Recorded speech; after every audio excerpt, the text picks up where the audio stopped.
শহীদ রাষ্ট্রপতি জিয়াউর রহমানের ৪৪তম শাহাদাত বার্ষিকী উপলক্ষে যুক্তরাজ্য বিএনপির উদ্যোগে খতমে কোরআন, মিলাদ ও দোয়া মাহফিল হয়েছে।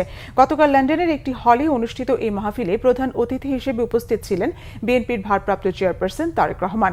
দেশ পুনর্গঠন ও গণতন্ত্রে প্রত্যাবর্তনে জিয়াউর রহমানের অবদান তুলে ধরা হয় আলোচনায়। এ সময় বিএনপির ভারপ্রাপ্ত চেয়ারম্যান তারেক রহমান স্বৈরাচার বিরোধী আন্দোলনে শহীদদের বিদেহী আত্মার মাগফিরাতের জন্য দোয়া কামনা করেন।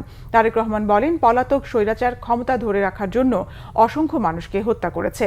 তাদের হাত থেকে রেহাই পায়নি শিশুরাও।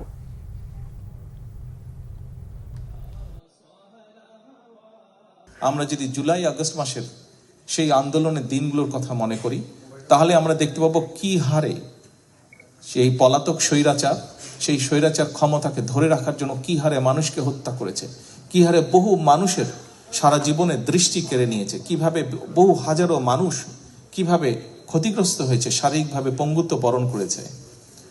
জাতিসংঘের হিসাব মোতাবেক ৬৬ জন শিশুকে হত্যা করেছিল তারা। যে মানুষগুলো গণতন্ত্রকে, মানুষের অধিকারকে প্রতিষ্ঠিত করার জন্য তাদের জীবনকে আত্মাহুতি দিয়েছেন, আমরা যাতে তাদের সেই আকাঙ্ক্ষাকে পূরণ করতে পারি, আমরা যারা বেঁচে আছি, আমরা আগামী দিনে যাতে বাংলাদেশের মানুষের প্রত্যাশিত যে বাংলাদেশ, সেই বাংলাদেশকে যাতে আমরা গড়ে তুলতে পারি। যে মানুষগুলো আমাদেরকে ছেড়ে চলে গিয়েছেন, তাদের প্রত্যাশা অনুযায়ী যাতে বাংলাদেশকে গড়ে তুলতে পারি, সেই রহমত যাতে আল্লাহ আমাদেরকে দেন, আমরা আল্লাহর দরবারে হাত তুলে সেই দোয়া আল্লাহ তার জন্য